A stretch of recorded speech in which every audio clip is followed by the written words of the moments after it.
Advance के लिए पढ़ा रहा हूं मैं, तो एडवांस के लेवल का पढ़। ठीक है, स्ट्रक्चर ऑफ एटम देखें। पहला मॉडल हमारा आया थॉमसन मॉडल, दूसरा मॉडल आया रदरफोर्ड मॉडल, तीसरा मॉडल आया कौन सा, थॉमसन मॉडल, रदरफोर्ड मॉडल, फिर बोर्स मॉडल।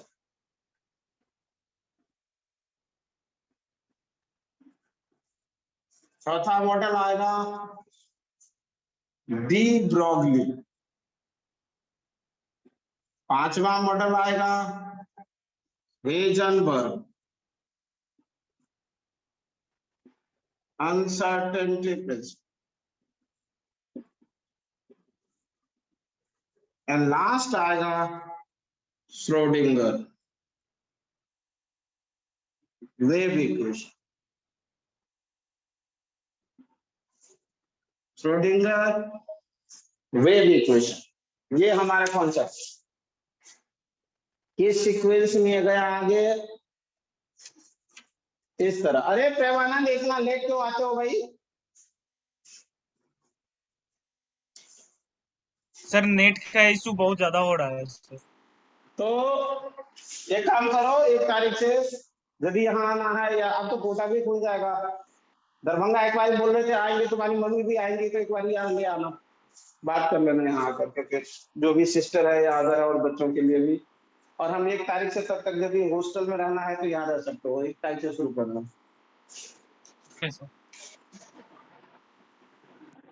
देखो अभी तक हमने क्या क्या पढ़ा है, ये तो मॉडल है। पहला हमने पढ़ा डिस्कवरी ऑफ इलेक्ट्रॉन, दूसरा पढ़ा डिस्कवरी ऑफ प्रोटॉन, तीसरा पढ़ा डिस्कवरी ऑफ रेडियो एक्टिविटी, चौथा पढ़ा डिस्कवरी ऑफ न्यूट्रॉन, पांचवा पढ़ा Rutherford alpha rays scattering experiment, छठा पढ़ा डिस्कवरी ऑफ न्यूक्लियस, सातवां पढ़ा, अब इसके बाद इलेक्ट्रोमैग्नेटिक थ्योरी ऑफ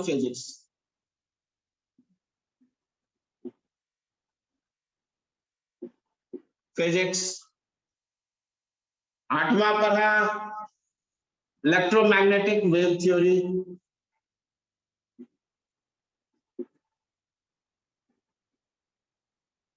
नौवां पढ़ा प्लैंक्स क्वांटम थ्योरी,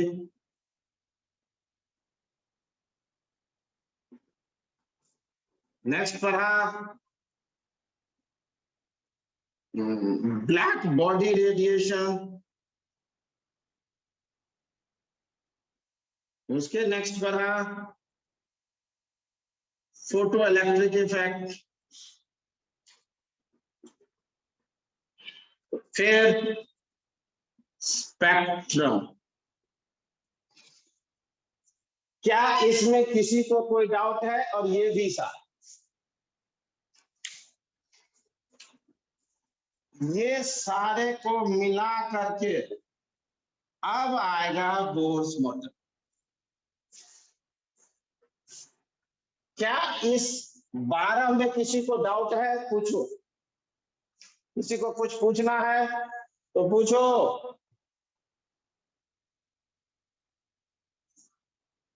ये जो 12 पॉइंट्स हमने 12 टॉपिक पढ़ाए हैं, इसमें किसी को कोई डाउट है तो पूछना है। सब प्लैंक्स क्वांटम थ्योरी है। अच्छा, प्लैंक्स क्वांटम थ्योरी। और किसी को कोई doubt? Sir electromagnetic wave theory sir. ठीक है, 2 चीज आया। और किसी को?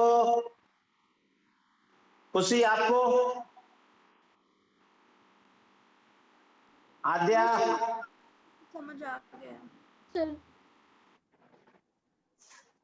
देखिए, जब भी हम इलेक्ट्रोमैग्नेटिक वेव थ्योरी की बात करेंगे तो दिमाग में लाएंगे एक जलता हुआ बल्ब, उसके बारे में बात करें, या सूरज के बारे में सोचते हैं। सूरज से रोशनी कैसे आती है हम तक, लगातार या रुक रुक कर, या एक बल्ब से जो रोशनी निकलती है। हाँ, तो पहला पॉइंट है इसका यही, the electromagnetic radiations emitted from any source continuously। समझ आया? इलेक्ट्रोमैग्नेटिक वेव थ्योरी की बात करेंगे तो या तो सूरज ले लो या बल्ब ले लो जलता हुआ, उसके बारे में सोचो। सूरज की रोशनी लगातार निकलेगी, पहला पॉइंट हो गया। दूसरा पॉइंट, हर एक रेडिएशन में इलेक्ट्रिक और मैग्नेटिक फील्ड हो, हर एक रेडिएशन में इलेक्ट्रिक और मैग्नेटिक फील्ड है। तो सूरज की रोशनी में भी या बल्ब में, जलता हुआ बल्ब होगा उसमें इलेक्ट्रिक और मैग्नेटिक फील्ड, और ये दोनों एक दूसरे पे परपेंडिकुलर होते, और ये दोनों लाइन ऑफ प्रोपगेशन पे भी परपेंडिकुलर। ये आया दूसरा पॉइंट। तीसरा पॉइंट आया, ये लाइट की स्पीड से चलता, सूरज से रोशनी हम तक कैसे पहुंचता है, लाइट की स्पीड से। रेडिएशन, नॉट रोशनी, रेडिएशन, रेडिएशन सूरज से हम तक कैसे पहुंचता है, लाइट की स्पीड से, जो है 3 × 10⁸ मीटर पर सेकेंड। 3 पॉइंट हो गया। चौथा, सूरज से हम तक बीच में कोई मटेरियल मीडियम नहीं है, सूरज से हम तक बीच में खाली जगह है, मटेरियल मीडियम नहीं है, और वो रोशनी हम तक पहुंच जाता है, रेडिएशन हम तक पहुंच जाता है, इसका मतलब उसे मटेरियल मीडियम की जरूरत नहीं है। यही 4 पॉइंट है इलेक्ट्रोमैग्नेटिक वेव थ्योरी। समझ आया? इलेक्ट्रोमैग्नेटिक वेव थ्योरी के 4 पॉइंट है। पहला पॉइंट है लगातार रोशनी निकलना या रेडिएशन निकलना। दूसरा पॉइंट है इलेक्ट्रिक एंड मैग्नेटिक फील्ड। तीसरा पॉइंट है उसकी स्पीड जो लाइट के बराबर होती है, और चौथा पॉइंट है उसे कोई मटेरियल मीडियम की जरूरत नहीं है ट्रैवलिंग की। कोई डाउट? No sir. प्रेमानंद, कोई डाउट? No sir. यही याद रखना है, एक जलता हुआ बल्ब को दिमाग में रखो या एक सूरज की को दिमाग में रखो और 4 पॉइंट याद कर लो। दूसरा, प्लैंक्स क्वांटम थ्योरी, इसमें उसका उल्टा है।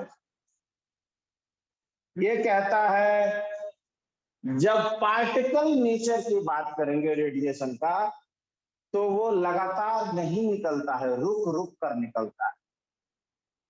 जो एनर्जी होती है, ये क्या चीज है, ये जो रोशनी निकलती है, सन लिया या कोई भी पार्टिकल से, एनर्जी जो निकलती है, हम ऐसा बनाते हैं। ऐसा क्यों बनाते हैं भाई? रोशनी को ऐसा ही बनाते हो ना, किताब में कैसा बनाते हैं? रोशनी निकलते हुए को कैसे दिखाता है?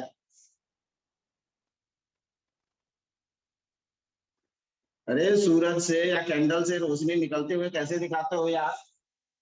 ये रुक रुक टूटा हुआ लगातार क्यों दिखाते हो, ऐसे क्यों दिखा दो? जब ये पार्टिकल नेचर होगा, ये वेव नेचर कहता है लगातार, लेकिन जब ये पार्टिकल नेचर होगा तो ये रुक रुक कर। तो नाम ही है प्लैंक्स क्वांटम थ्योरी। क्वांटा जो है वो पार्टिकल के लिए होता है, क्वांटा जो है वो किसके लिए होता है? पार्टिकल के लिए। तो ये जो पार्टिकल्स हैं किसी भी सोर्सेज, जैसे इलेक्ट्रोमैग्नेटिक रेडिएशन जो है, रेडिएशन जो है इसमें दोनों ही नेचर है, वेव भी और पार्टिकल। तो वेव वाला हम डिस्कस करते हैं इलेक्ट्रोमैग्नेटिक वेव थ्योरी, और पार्टिकल वाला हम डिस्कस करते हैं प्लैंक्स क्वांटम थ्योरी। तो इसमें कहेंगे रेडिएशन लगातार नहीं निकलती है, बल्कि रुक रुक कर निकलती है, छोटे छोटे पैकेट में निकलती है। पहला पॉइंट आया, द रेडिएशन या the particles emitted from any source is form of energy and it is not continuous, it is discontinuous। क्या समझे? जो रेडिएशन रिलीज हो रही है, जो पार्टिकल नेचर है, वो डिसकंटिन्यूअस। पहला कहा था कंटिन्यूअस, तो यहाँ डिसकंटिन्यूअस। दूसरा, ये मैथमेटिकल अलजेब्रिक रूल को फॉलो करता है। एक पैकेट, दो पैकेट, तीन पैकेट, चार पैकेट, सोन, ये पैकेट के फॉर्म में निकलता है। एक पैकेट में x, तो दो पैकेट में 2x, तीन पैकेट में 3x, चार पैकेट में 4x। तो ये मैथमेटिकल अलजेब्रिक रूल को फॉलो करता है। और इस एनर्जी की वैल्यू होती है E = h²। इस एनर्जी की वैल्यू क्या होता है? E = h²। एक पैकेट की वैल्यू है h², तो 10 n पैकेट की NH²। ये दूसरा पॉइंट है। पहला पॉइंट क्या है? ये लगातार नहीं निकलता है एनर्जी, ये एक छोटा छोटा पैकेट्स है एनर्जी का। ये लगातार है क्या? लगातार नहीं है, डिसकंटिन्यूअस है, छोटे छोटे पैकेट्स के फॉर्म में। हर एक पैकेट की एनर्जी की वैल्यू है। कितनी वैल्यू है? h²। 10 पैकेट है तो 10 h², 20 पैकेट है तो 20 h², 5 पैकेट है 5 h²। ठीक है। प्लैंक्स क्वांटम थ्योरी में पार्टिकल नेचर को एक्सप्रेस करते हैं, इलेक्ट्रोमैग्नेटिक वेव थ्योरी में वेव नेचर को एक्सप्रेस करते हैं। समझ आया? पार्टिकल नेचर उसका उल्टा है वेव नेचर। पार्टिकल नेचर उल्टा है वेव नेचर। पहला वेव में कहता था कंटिन्यूअस, तो ये कहता है डिसकंटिन्यूअस।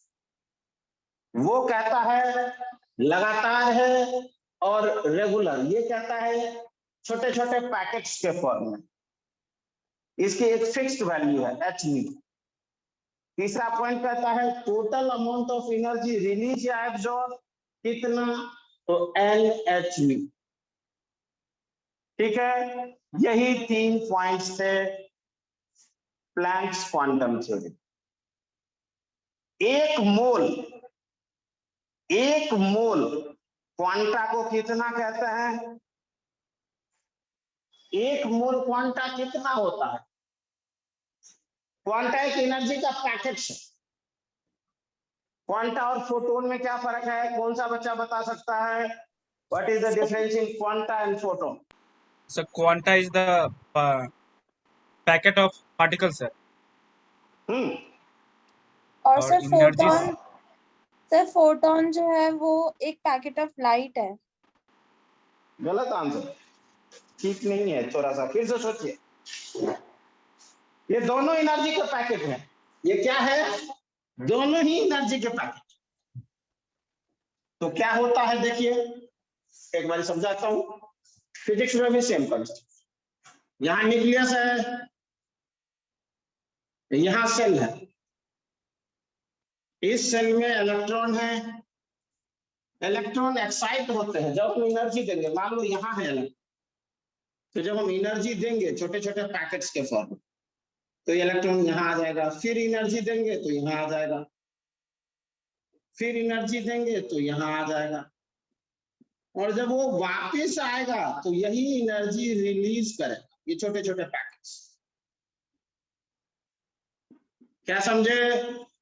ये स्मॉल पैकेट्स ऑफ एनर्जी। इसकी वैल्यू कितनी है, एच न्यू, यही बात कह रहा है। तो अब ये जो एनर्जी है, यदि ये स्पेक्ट्रम होता है, जो एनर्जी रिलीज होती है तो ये स्पेक्ट्रम फॉर्म में रिलीज होता है। यदि ये इनविजिबल है और यदि ये विजिबल है, यदि ये विजिबल है तो इस केस में इस पैकेट को फोटोन बोलते हैं।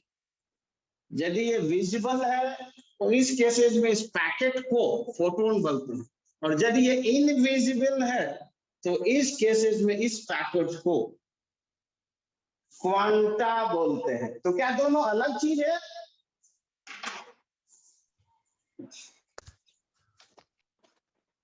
क्या दोनों अलग चीज हैं? No sir.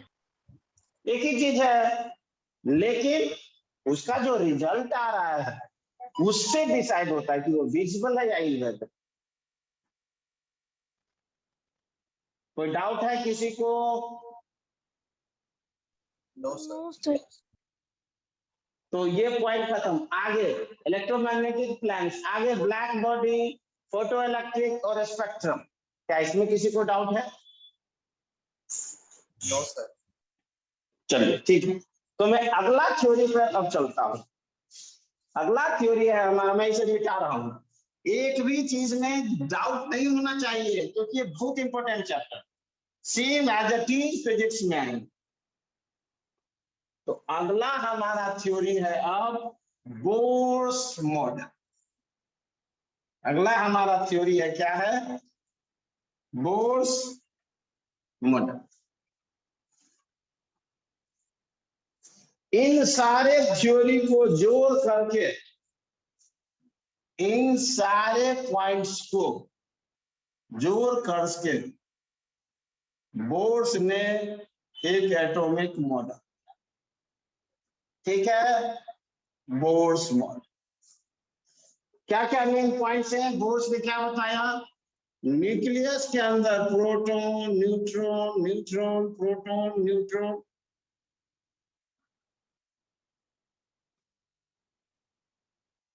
इस तरह। समझ आया? न्यूक्लियस के अंदर प्रोटॉन और न्यूट्रॉन रहते हैं और इलेक्ट्रॉन उसके चारों तरफ अलग अलग सेल में रिवॉल्व। क्या कह रहे हैं?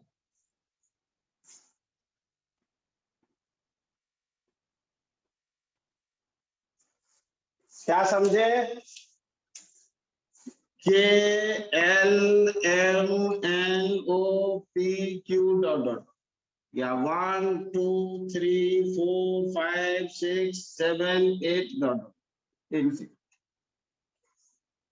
पहला पॉइंट क्या है? The proton and neutrons, the protons and neutrons exist in nucleus and electron revolving around it in circular path called orbit, cell, energy level, energy state, stationary state। समझ आया? पहला पॉइंट क्या है बच्चों?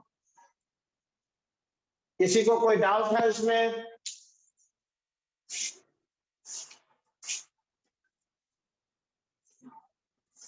बोर्स ने उन सारी पुरानी थ्योरी को जोड़ के एक थ्योरी दिया। क्या दिया? कि सेंटर में, न्यूक्लियस में प्रोटॉन और न्यूट्रॉन रहते हैं और इलेक्ट्रॉन उसके चारों तरफ सर्कुलर पाथ में रिवॉल्व करते हैं। उस सर्कुलर पाथ का क्या क्या नाम है? Orbit, shell, energy level, energy state, stationary. समझ आया? अरे यार बोलो। The Yes, sir. Orbit Yes, sir. named KLMNOP ...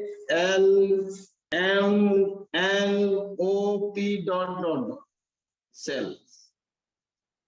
और बाद के साइंटिस्ट ने दिया 1 2 3 4 5 डॉट। उसको उन्होंने नाम दिया, बोर्स ने ऑर्बिट का नाम दिया KLMN एक्सेट्रा सेल। कौन बता सकता है उसने के से नाम क्यों दिया? यार ABCD से शुरू करना चाहिए था ना, नाम शुरू कैसे करना चाहिए था? ABCD से। के से किस हिसाब से शुरू किया? सर वो केस इसलिए शुरू किया कि अगर कोई पहले मतलब मिल जाएगा तो फिर सर उनका गलत हो जाएगा, इसलिए सर आगे से उतना छोड़ के किए, और सर फिर बाद में कोई मिलेगा तो सर पीछे इसलिए उतना छोड़। क्योंकि खुद ही थे तब। चोर अपने घर में कितने ताले लगाते हैं? 100 ताले। चोर के घर में चोरी करना बहुत मुश्किल है। क्यों? मजबूत ताला और 2-4 ताला लगाएगा अपने घर। उसको पता है ताले को कैसे तोड़ा जाएगा, तो ऐसा ताला लगाओ जो टूट ना। उनका कोई चोरी ना कर ले या कभी गड़बड़ ना कर दे या गलत ना कर, तो उन्होंने देखा कि यदि यार हम ABCD से शुरू करते हैं,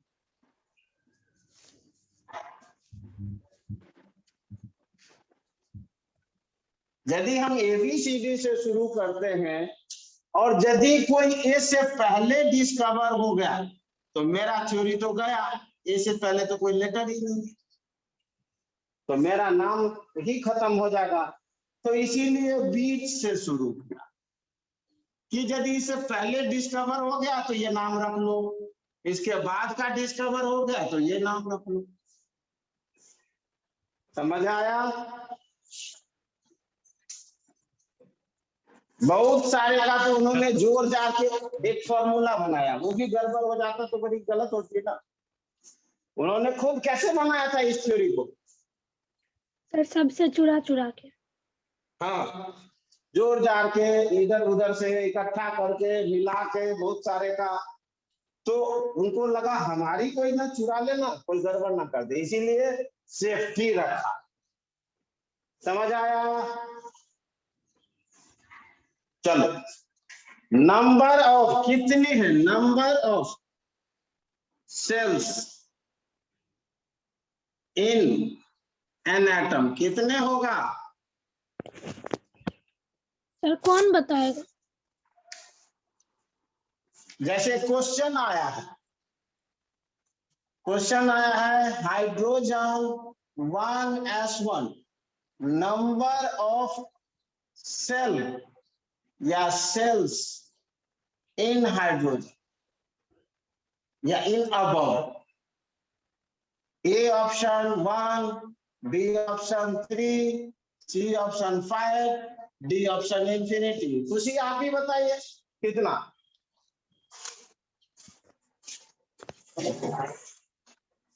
खुशी आप बताइए कितना होगा, या प्रेमानंद तुम बताओ कितना होगा?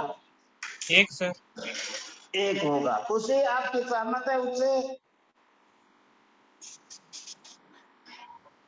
तो 1 देवयांशी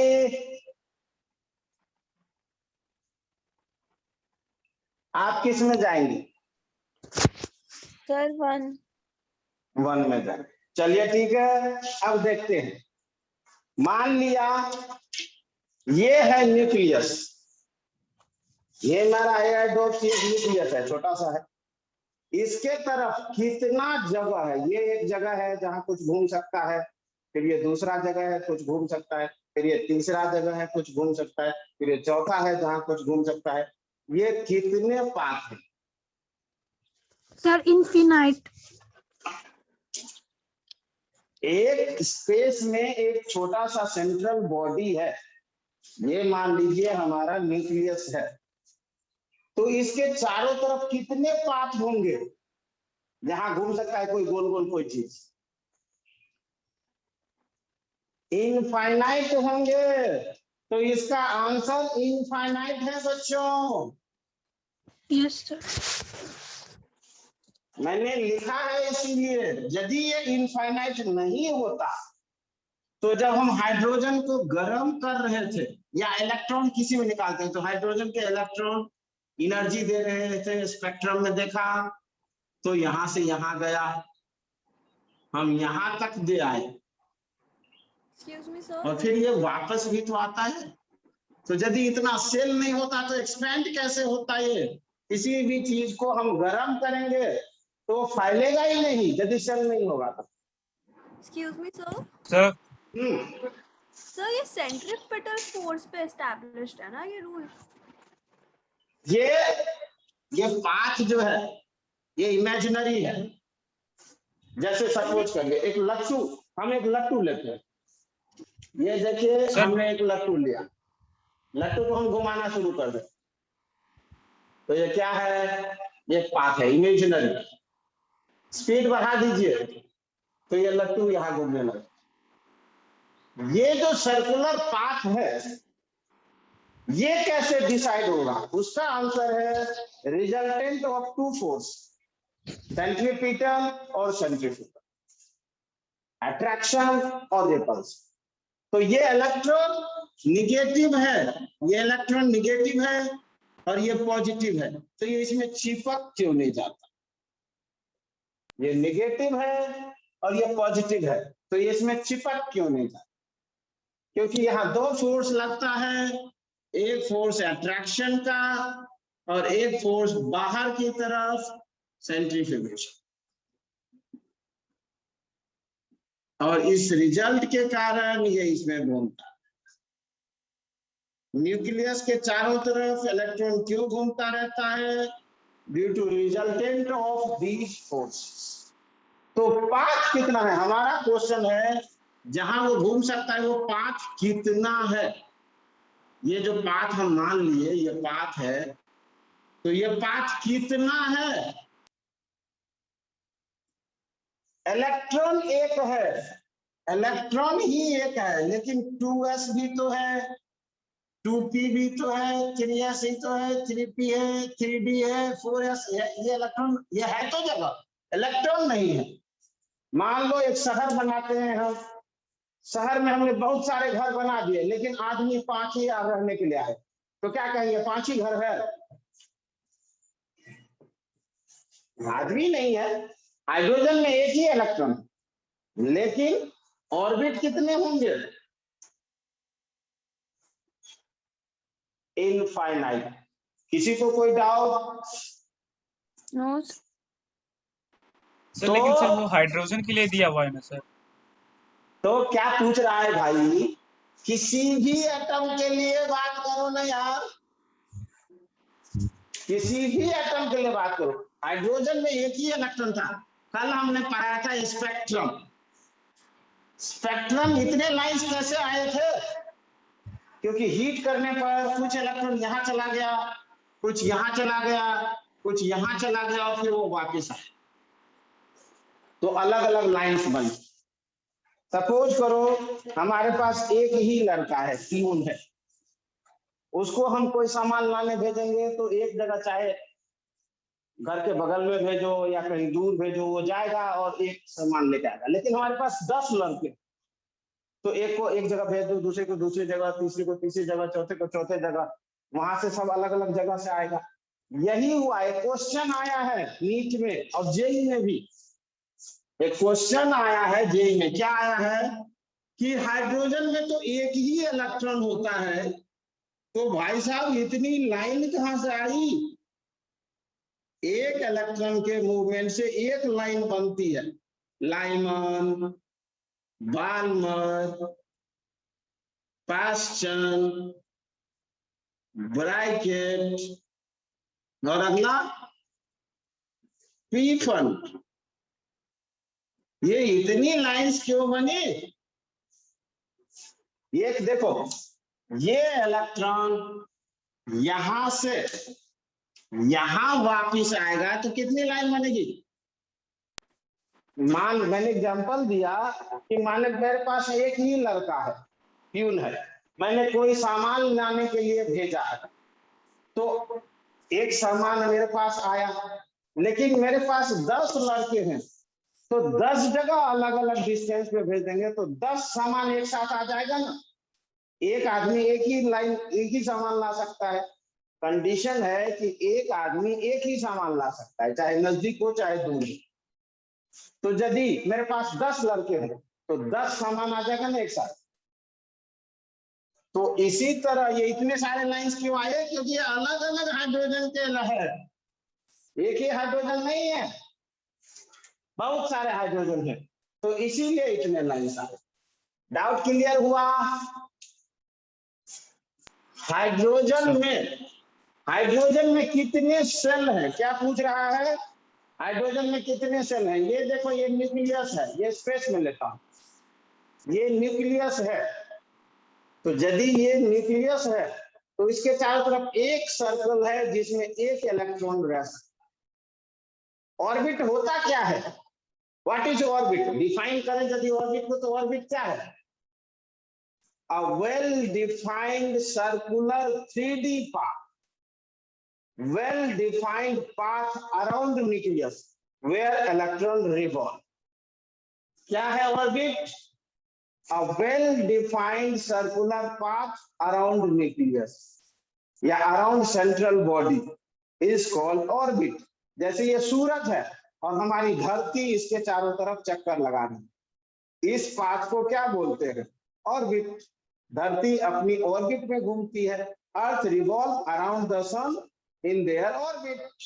समझ आया? तो ये रास्ता स्पेस में कितना हो सकता है? बताओ, कितना हो सकता है? इनफाइनाइट हो सकते हैं ना? Yes sir. एक सेंट्रल बॉडी के चारों तरफ कितना रास्ता हो सकता है स्पेस में? इनफाइनाइट। तो यही तो पूछ रहा है, सेल कितने हैं हाइड्रोजन में? अरे हाइड्रोजन क्या, किसी में भी पूछो, इनफाइनाइट ही। हाइड्रोजन में कितने सेल हैं? इनफाइनाइट। हीलियम में कितने? इनफाइनाइट। कार्बन में कितने? इनफाइनाइट। नाइट्रोजन में कितने? इनफाइनाइट। गोल्ड में कितने? इनफाइनाइट। समझ आया? हर में इनफाइनाइट है। बोलो बच्चों।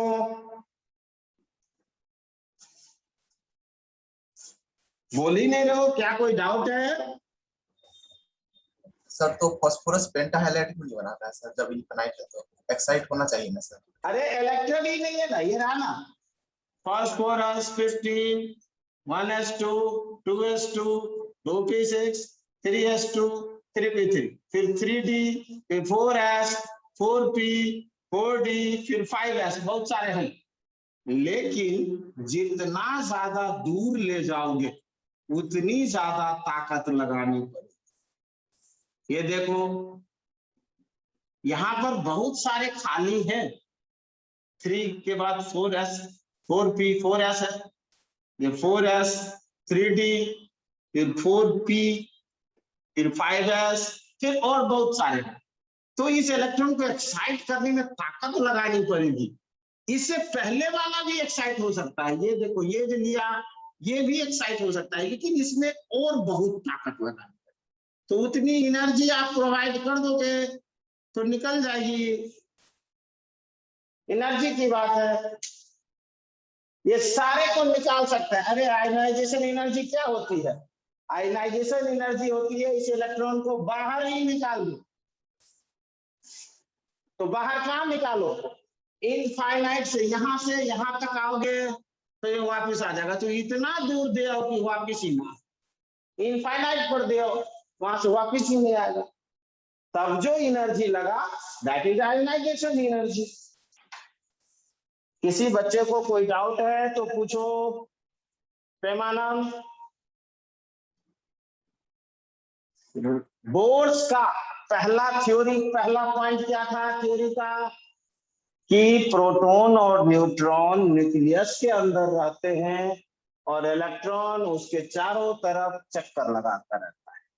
जिस पाथ पर चक्कर लगाता है उसे हम ऑर्बिट बोलते हैं। कितने ऑर्बिट हैं किसी भी एटम में? इनफाइनाइट। किसी में भी बात करें तो इनफाइनाइट। क्या कोई डाउट है? उसका नाम क्या उसने दिया? KLMNOP ... इनफाइनाइट तक तो गिनती कर नहीं सकते, ABCD में 26 ही होता है, तो क्या फिर इसीलिए बाद में 1 2 3 4 से क्या कैसे गिनेंगे?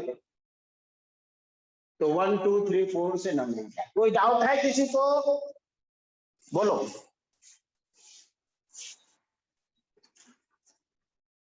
अगला पॉइंट लिखो। ये क्वेश्चन जरूर आना है कि इतने सारे लाइंस क्यों हो गए स्पेक्ट्रम में? हाइड्रोजन में तो एक ही इलेक्ट्रॉन होता है, तो इतने सारे लाइंस क्यों हो गए? क्योंकि वो लाइंस अलग अलग एटम के कारण हुए हैं। तीसरा पॉइंट है the electron revolve in around nucleus, revolve in orbit around nucleus, has fixed value of energy। हर एक न्यूक्लियस की फिक्स्ड वैल्यू है। किसी आदमी की, जैसे देखो इलेक्ट्रॉन की एनर्जी नहीं होती, कभी भी इलेक्ट्रॉन की एनर्जी नहीं होती, ऑर्बिट की एनर्जी होती है। देखो ये एक सेंट्रल है, मान लो कोई आदमी, ये शहर है, कोई आदमी एक झुग्गी झोपड़ी में रहता है, उसको कुछ और पैसे मिल गए। झुग्गी झोपड़ी वाला कितना कमाता होगा? 5,000 रुपये महीना मान लेते हैं। कुछ पॉकेट मार रहते होंगे, चोर रहते हैं, डाकू रहते होंगे, डाकू तो खैर नहीं रहते हैं, चोर रहते होंगे और सो। फिर कुछ पैसे आ गया, मान लो 25,000 रुपये महीने कमाने लगा, तो थोड़े अच्छे इलाका में चला जाएगा। फिर और पैसे आ गया, 50,000 कमाने लगा, तो थोड़ा और बढ़िया इलाके में चला गया। फिर 1 लाख कमाने लगा, तो थोड़े और बढ़िया इलाके में। और फिर ग्रेटर देन 1 लाख, तो थोड़ा अलग पॉश इलाके। समझ आया? एक ही आदमी आज जोगी में रह रहा है और कल करोड़ों की लॉटरी लग जाए तो सीधे घर कहां लेगा? बड़े पॉश इलाके। एक आदमी जो जोगी में रह रहा है और लॉटरी खरीद के बहुत ज्यादा पैसा मिल गया, तो कहां रहेगा? उसी जोगी में रहेगा क्या? No sir. क्या करेगा? पॉश इलाके में ले लेगा घर, बहुत बढ़िया इलाके। मान लो कोई आदमी, किसी का फैक्ट्री है, कंपनी चल रही है फर्स्ट क्लास, वो एक बहुत पॉश इलाके में रह रहा है, उसकी 5 करोड़ की कोठी है, 10 करोड़ की कोठी है, लेकिन उसका बिजनेस में लॉस हो जाएगा, तो क्या वहीं रहेगा? क्योंकि वहां पर टैक्स, ये टैक्स, वो टैक्स, ये रेंट, वो रेंट। क्या करेगा वो? जैसे जैसे पैसा कम होता जाएगा, लोअर इलाके में आता जाएगा। तो क्या आदमी की वैल्यू है या उस जगह की वैल्यू है? ये बताओ सर। जगह का। जो झुग्गी में जो रह रहे हैं हम लोग क्या कहेंगे कि ये करोड़ों कमाता है महीने का? नहीं। और जो लोग बहुत पॉश इलाके में रह रहे हैं, जहां करोड़ों करोड़ों की बिल्डिंग है, वहां कहेंगे कि 5,000 महीना कमाने वाले रहते होंगे? नहीं होगा ना। वहां एक फ्लैट का ही जो हाउस रेंट जाएगा वो जाएगा 20,000 25,000। ये चार्ज, वो charge, society charge, housing charge, वही दे रहता है 20-25,000। तो यही आदमी यहाँ चला गया, यही आदमी यहाँ आया, यही आदमी यहाँ आया, तो आदमी की वैल्यू है या जगह की? तो जगह की। सर जगह। तो इलेक्ट्रॉन की कोई एनर्जी नहीं होती है। दिमाग में पहले बिठाओ, ये सबसे ज्यादा गड़बड़ होती है। इलेक्ट्रॉन की कोई एनर्जी नहीं है। एनर्जी किसकी है? जिस जगह पर है ऑर्बिट की एनर्जी है। तो अलग अलग ऑर्बिट की अलग अलग एनर्जी होती है, क्या समझे? और वो फिक्स्ड होती है, उसमें कुछ कम ज्यादा नहीं होता, क्या समझे? हर एक ऑर्बिट की फिक्स्ड एनर्जी है, उसमें कोई कम ज्यादा का चक्कर नहीं है। ये समझ आया ये पॉइंट? तीसरा पॉइंट क्या है बोर्स का? हर एक सेल की फिक्स्ड वैल्यू ऑफ एनर्जी है। हर एक सेल की फिक्स्ड वैल्यू ऑफ एनर्जी है। इसका अलग अलग नाम देखो, orbit, shell, energy level, energy state, stationary state. हर का मीनिंग है, ऑर्बिट सर्कुलर पाथ को कहते हैं किसी सेंट्रल बॉडी के चारों तरफ। जैसे सन है और सन के तरफ हमारी अर्थ घूमती है, तो इसे क्या बोलते हैं? अर्थ रिवॉल्व इन ऑर्बिट। अर्थ के चारों तरफ मून घूमती है, क्या कहते हैं? Moon revolve in their orbit. तो किसी भी सेंट्रल बॉडी के चारों तरफ जो सर्कुलर पाथ है उसे ऑर्बिट कहते हैं। तो इसमें भी ऐसा ही है, तो इसीलिए इसका नाम ऑर्बिट। सेल एक कवर होता है। इस न्यूक्लियस को कौन कवर कर रहा है? चारों तरफ से। जैसे कछुए का सेल है, तो कछुए को प्रोटेक्शन देता है, चारों तरफ से कवर करके रखता है। इस न्यूक्लियस को कौन कवर कर रहा है? Sir electron. तो वो उसका सेल है। एनर्जी लेवल, हर एक की एक फिक्स्ड एनर्जी है।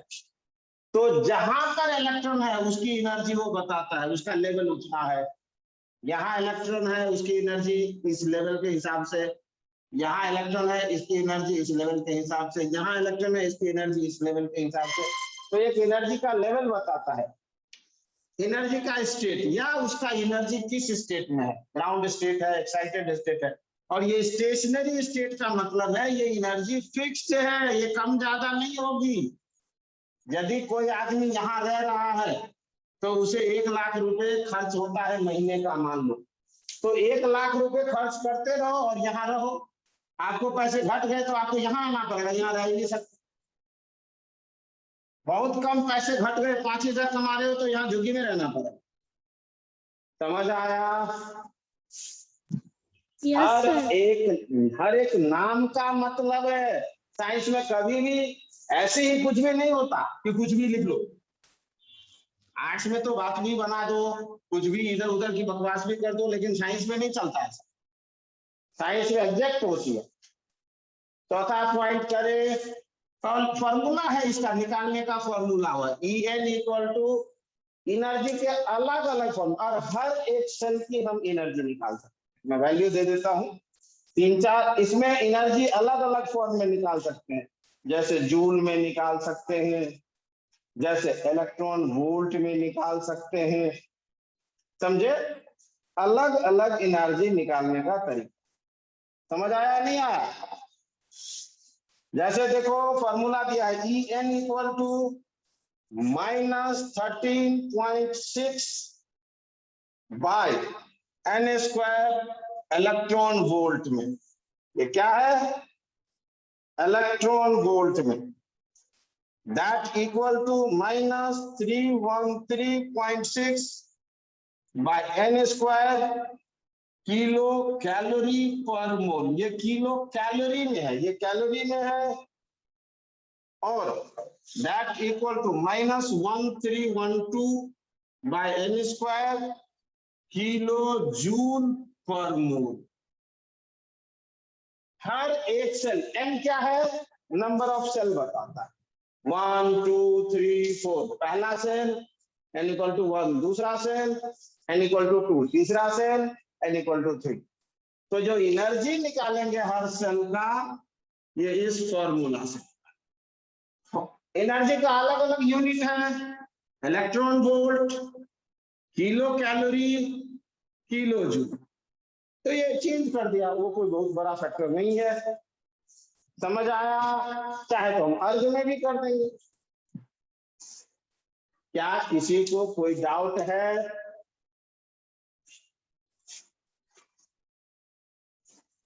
No sir. क्या किसी को कोई डाउट है? नहीं। चलो आगे करते हैं। अब ये कह रहा है चौथा पॉइंट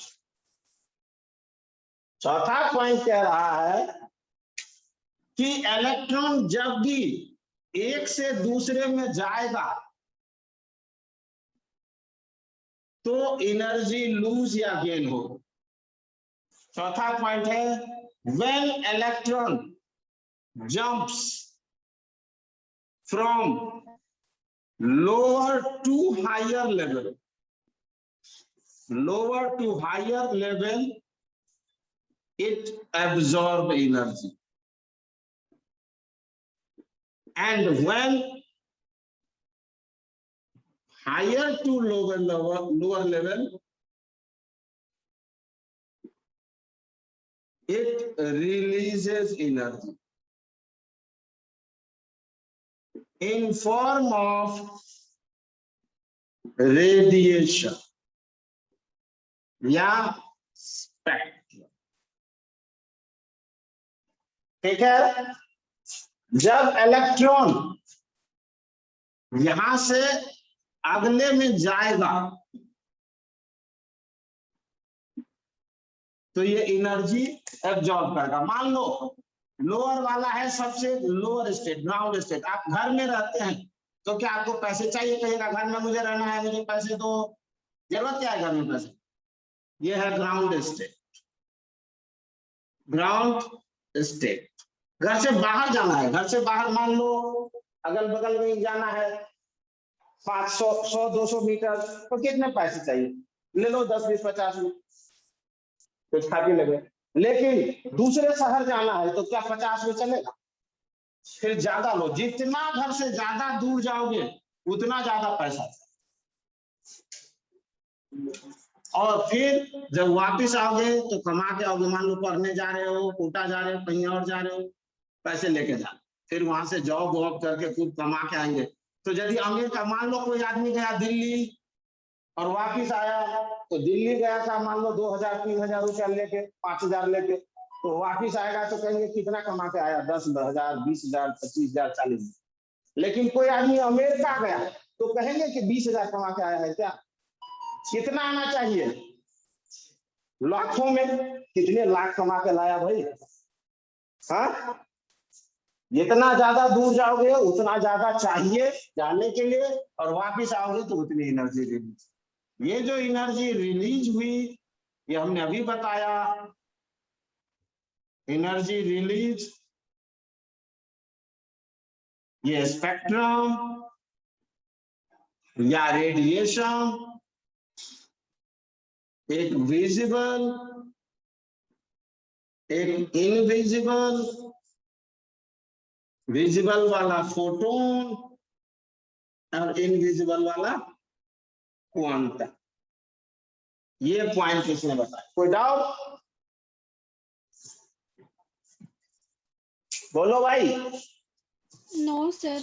सर चौथा पॉइंट इसने क्या कहा कि जब भी इलेक्ट्रॉन एक लेवल से दूसरे लेवल में जाएगा, जंप करेगा, तो वो एनर्जी या लूज करेगा या गेन करेगा। क्योंकि एनर्जी यहां से यहां बढ़ रहा होता है। एनर्जी इंक्रीजेज, तो यहाँ का एनर्जी कितना होना चाहिए? 0। और यहाँ का कितना होना चाहिए? एनर्जी इंक्रीज हो रहा है तो यहाँ का एनर्जी कितना होगा? यहाँ का कितना होगा? इन्फिनिटी पे आ गया। इन्फिनिटी पे कितना एनर्जी होगा भाई?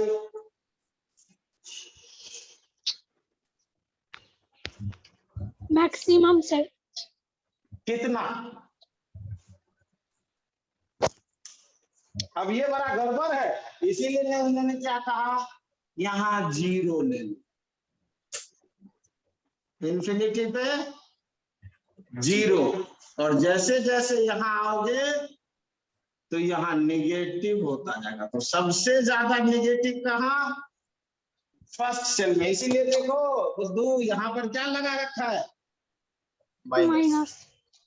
जी हाँ, सर आप तो बोले घर से दूर जाएंगे तो सर ज्यादा पैसा लगेगा ना। ये अट्रैक्शन, ये एनर्जी लेके गए फिर वापिस आए इसमें, क्योंकि यहाँ एनर्जी कैसे फाइंड करते हैं? अट्रैक्शन से। तो यदि इनफाइनाइट पे होगा 2 बॉडी तो क्या कोई अट्रैक्शन होगा? No sir.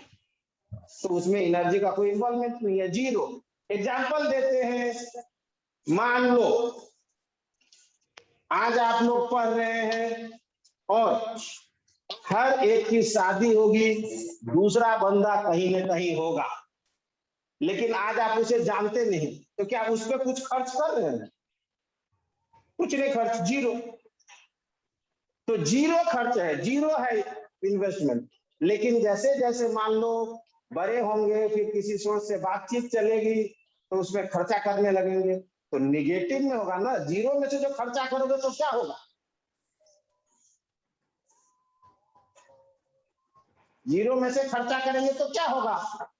निगेटिव में जाने लगेगा। और जितना ज्यादा निगेटिव उतना नजदीक, उतना ज्यादा अट्रैक्शन।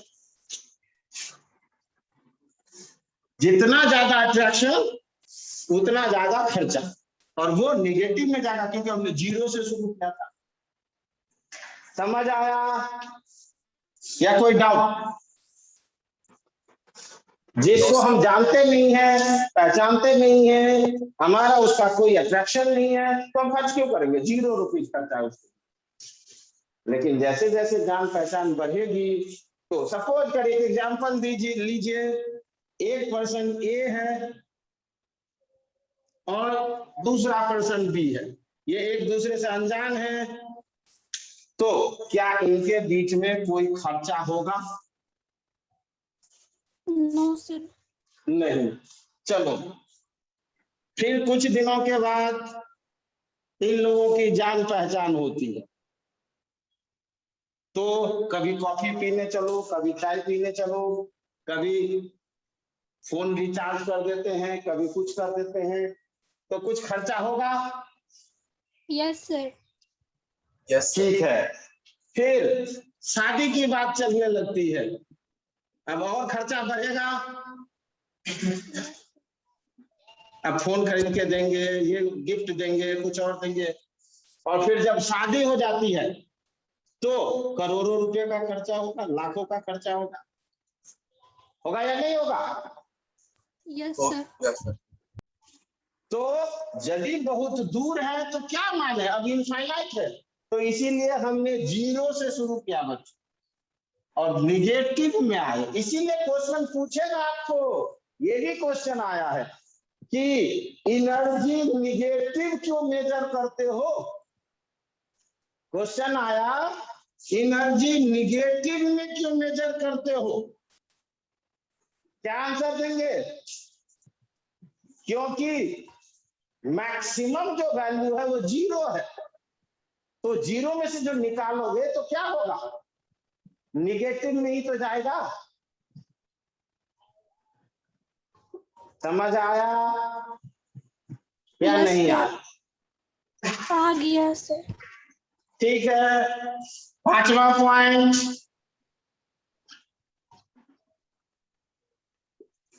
बोर्स ने कहा है कैसे इलेक्ट्रॉन फील करोगे? Electron filled in shell by Bohr Bury scheme. Bohr Bury scheme, electron किसमें कितना भरोगे? तो ये बोर-ब्यूरी स्कीम 2n² फॉर्मूला। क्या समझे? सेल में इलेक्ट्रॉन कैसे भरेंगे? के सेल में n equal to 1, number of electron equal to 2 into 1 square equal to 2. L cell में n equal to 2, number of electron 2 into 2 square equal to 8. M cell में n equal to 3, number of electron 18 and so on. किस cell में कितना electron होगा, किस cell में कितने electron भरोगे, ये कैसे पता चलेगा? Bore-bury scheme. देवयांशी, ये स्कीम किसने दिया था? देवयांशी, ये बोर-ब्यूरी स्कीम किसने दिया था?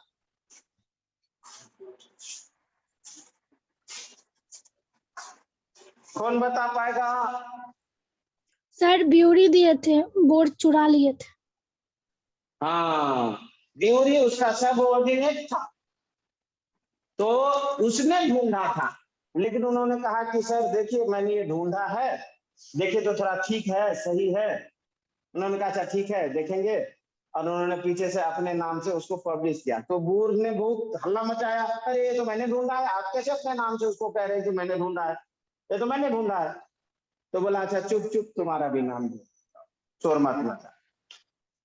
तो इसीलिए अपना नाम पहले रखा और उसका नाम बाद में। बोर-ब्यूरी स्कीम समझ आया? देवयांशी बोले ही नहीं, समझ आया नहीं आया आपको? Yes sir. Premanand, yes sir. कोई डाउट है?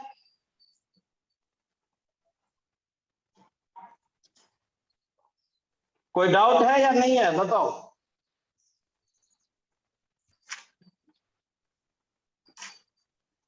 अब उन्होंने बहुत सारा चीज निकाला, एक फॉर्मूला देता हूं, बोर्स ने बहुत सारे चीजों के लिए निकालने के लिए फॉर्मूला दिया।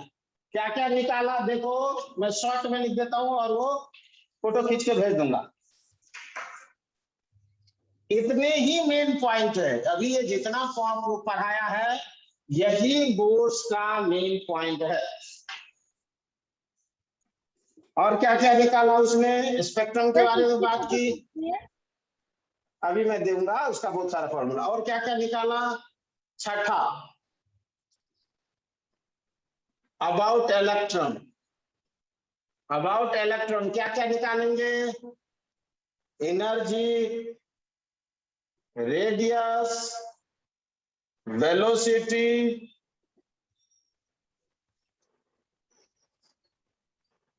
Ionization energy, kinetic energy, potential energy, angular momentum,